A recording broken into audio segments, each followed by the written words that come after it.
with us now, founder and editor-in-chief of Plenty Magazine, Mark Spellin. He's here to talk about the Plenty 20 list of the top 20 people and companies that are working to make this planet a better place. Thank God somebody's here to do something constructive. A grown-up is here. God, we're really sorry about my gentleman here of Morning Joe. Let's raise the bar, shall we? So we just talk amongst ourselves here. And what are you up to? Well, there's a lot of great stories to tell. There's each year we highlight the 20 companies, the 20 people, and the ideas that are going to change the world. And on point, even some of the companies we're talking about in here, like A123, are going to be providing the batteries for the Chevy Volt, and that are going to help. How is that Chevy Volt? I've been in it. It's a beautiful car. Yeah. Is it going to sell?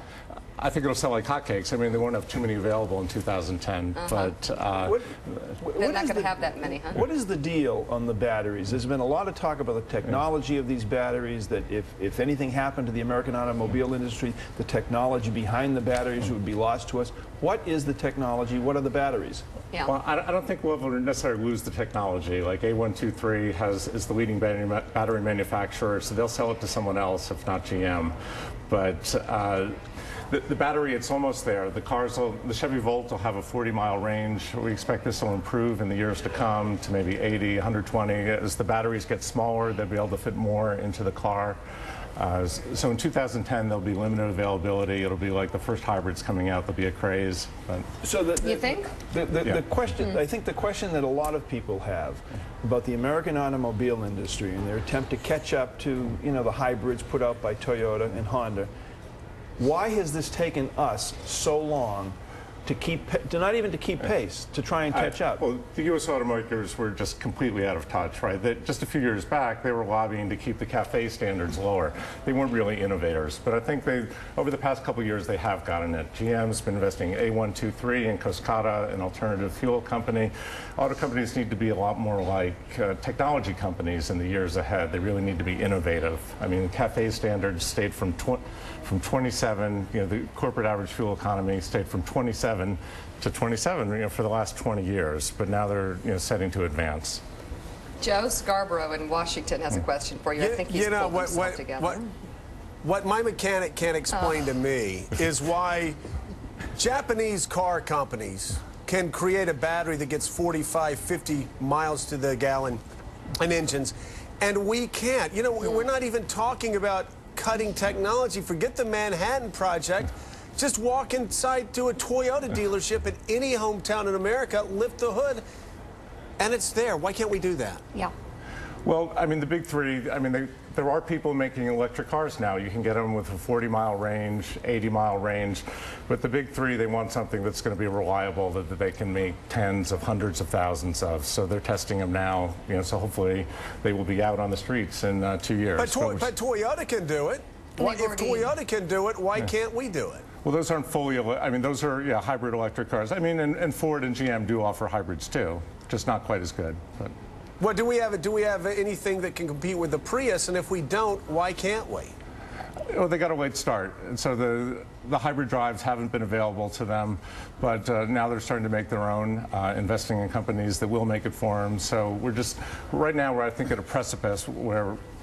When you say they got a late start, this at least to me, when I hear that, or when I read similar things in various newspapers about this late start that we got, with regard to the potential bailout, it would seem to me that why would you give a potential bailout and keep the same people in charge who continually, for 30 years now, have been behind this late start? Yeah. Wouldn't it argue that, before you give them the money, the top management of these companies have to go? The workers did not design these cars. Well, we've also been their enablers, right? It was Congress that controlled the CAFE standards, so we could have done something. We could have been forcing them to innovate, but we allowed them to just stay the same for years on end. So I think it'll be us. If part of any bailout, we should probably be ratcheting up the CAFE standards even faster. So we're shooting for 35 miles per gallon by 2020. Europe's already at 40. Let's raise the bar a little higher. Mark, Andy Card has a question for you from Washington. Andy. Well, with regard to skin in the game is my concern. What are GM, Ford, and Chrysler saying that they're going to put in terms of skin in the game if the taxpayers bail them out? And it's really not the management of GM, Ford, and Chrysler. It's the workers at GM, Ford, and Chrysler. What's the skin in the game from the labor unions? Wait, Andy, you know, I'll take a crack at that.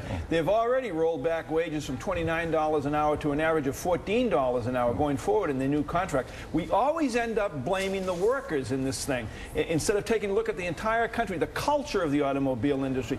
I don't know, I can't think of the exact numbers off the top of my head, but in 1941, the American automobile industry sold something like 1 million cars to the customers in 1941, before World War II began. From December 7th, 1941 till the end of World War II, we sold something like 200,000 cars to consumers because everything was retooled for the war. We did that in 4 years, and now we're talking about, well, we might get the mileage up to 35 miles per gallon by 2020. Stop it.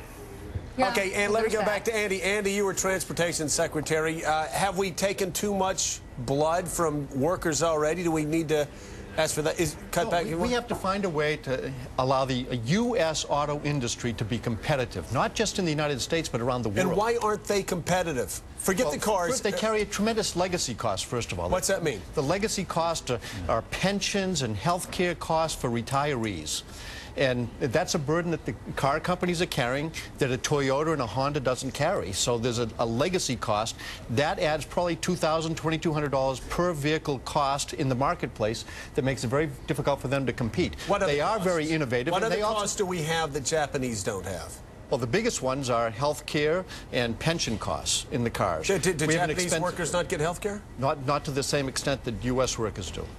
And it's not paid for by the car companies. And so that's the big difference. They also understand that, you know, it's a very expensive workforce in the United States to build a car because of the legacy interests that have come. So I just think we have to find everyone putting skin in the game to find the solution. I happen to believe GM, Ford, and Chrysler can build very competitive cars in the marketplace. They also have to build for the entire marketplace. So they want to build the pickup trucks for the ranchers and the farmers, and they like to build the SUVs for the families and the minivans for the families. It can't all be Priuses running around. Mika? Yeah, and Mark, really quickly, you've got this, the Plenty magazine has the Plenty 20, people actually making a difference as opposed to us trying to dig them out of years of bad operations. What are the top few before we go? I mean, some of the other companies, we tried to have a whole range from technology to food. We even have like Pizza Fusion, an organic pizza delivery company, to Al Gore's on the cover. Al Gore's on the cover. To Kevin Wall, one of the creators of Live Earth, to Michael Pollan, who's brought the words, you know, local food to the nation. So it's a whole range from activists, you know, to political leaders. I like it. I think we need to take a cue, Mika, perhaps, hold up that cover again, Isn't Mika? that cool? Yeah. Can I make an Al Gore joke or not? Yeah, go ahead. Okay. Yeah, quickly. I better not. We may want to interview him one of these days. Yeah. All right, hey, thanks a lot, Mark. Fascinating stuff from Plenty magazine. Awesome. Obviously believes in Plenty. All right, coming up next on Morning Joe, the Daily Beast's Tina Brown when we return.